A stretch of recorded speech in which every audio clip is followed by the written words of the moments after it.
ข้าวป่าอย่างนี้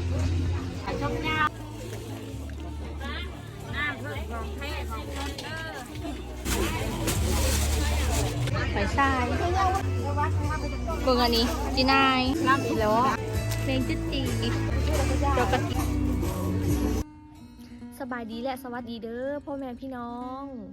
มื้อนี้น้องโตเกียวกาซิพาไปตลาดน้ำม่วงเนาะพี่น้องซึ่งว่าเป็นตลาดที่เพิ่นขายอาหารพื้นบ้านอาหารตามฤดูกาลเนาะพี่น้องซึ่งว่าช่วงนี้กาซิมีพวกเมงแคงจักรจั่นไข่มดแดงเนาะพี่น้องแล้วก็มีหนูพุกเนาะแล้วก็มีปูมีปลาตามฤดูกาลเลยพี่น้องมื้อนี้กาซิพาไปเบิ่งซึ่งว่าตลาดนี้ค่ะมันคักย้อนว่ามันมีอาหารหลากหลายเนาะพี่น้องมันมีหลายอย่างแล้วก็แบบมันก็ถือกว่าบ่อนอื่นอีกเนาะพี่น้องเพราะว่าเป็นชาวบ้านที่เพิ่นหามาขายเองมื้อนี้กาซิพาไปเบิ่งไปส้มน้องกันพี่น้องตื่นเต้นเพราะว่าแต่ละอาทิตย์นะเพิ่นจะขายอาหารแบบบ่คือกันเด้อพี่น้องบางเทื่อก็สิมี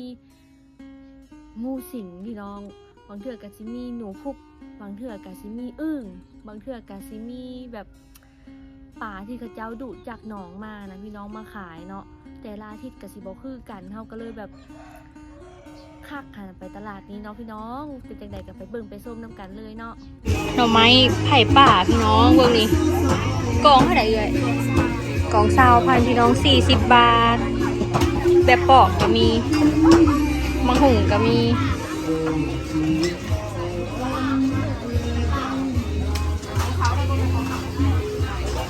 ข้าวป่าอย่างนี้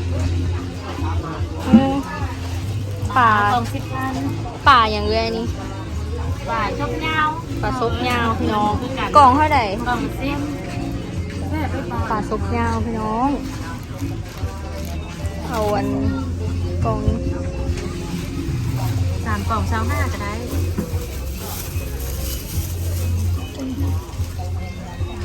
3 กล่อง25พี่น้อง3 กล่อง45 บาทที่ซื้อหนึ่งก็ได้บ่เอาตัวนะเอาตัวนี้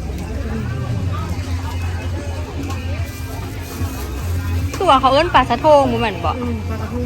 ปลาสะโทงบางคนก็เอิ้น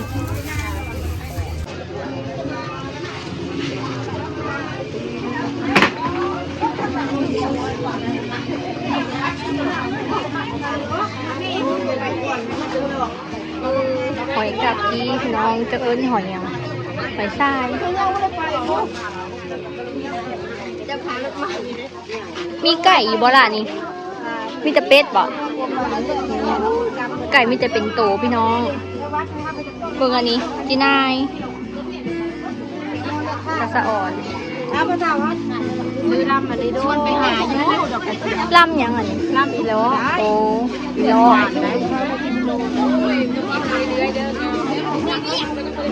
น้องแมงจุจีแมงจุจีตัวกระเกี่ยวยังแพงอยู่ออกใหม่แมงจีซอน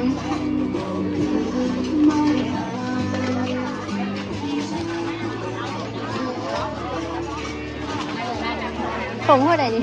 เหลืองบ่ขาวสีขาวบ่สาลีพี่น้อง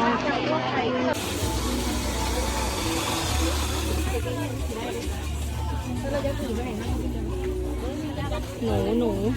อันนี้หอยอย่างอันนี้หอยอย่างอันนี้ค่ะหอยปังได้ยังว่าบ่มาก็น้ำผึ้งพี่น้องน้ำผึ้งกันน้ำผึ้งของแท้ของคน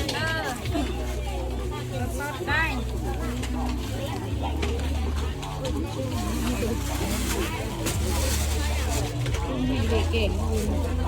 ขาดเท่าไหร่ของสารนี่เช้าอันนี้10อันนี้เท่าไหร่เช้าอ่ะนะนี่เป็นที่ซื้อแล้วพี่น้อง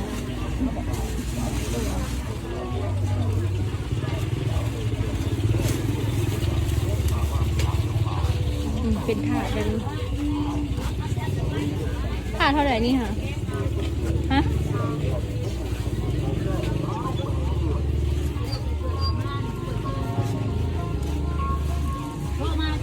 เอาไม้พร้อมผักคะพี่น้องอย่านางพร้อม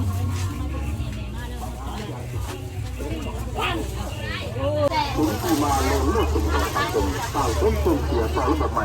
ยาเสพติดเป็นขั้นต่อชีวิตเป็นขั้นต่อสังคม น้ำผึ้งสดๆเลย สถานีวิทยุกระจายเสียงแล้วทั้งวัน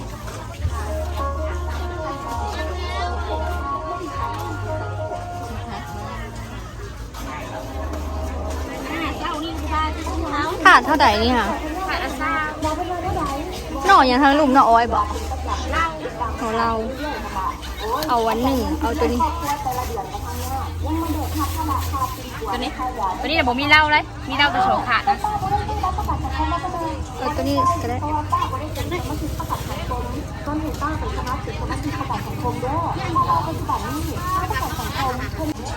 มีหอมบักสตอป่า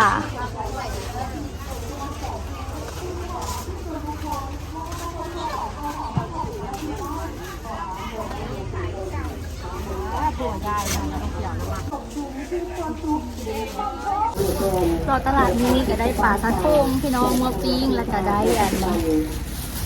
เหลาหน่อสารเนาะแล้วก็มี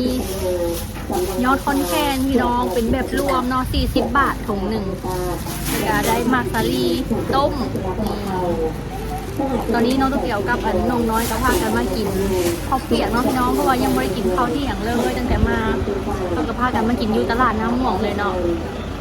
ตอนนี้กระทะข้าวเปียกนี่มาแล้ว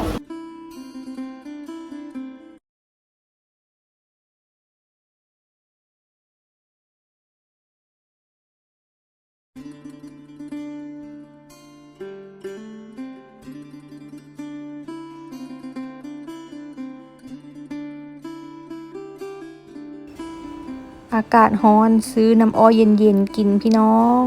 นี่จอกละ15,000 กีบ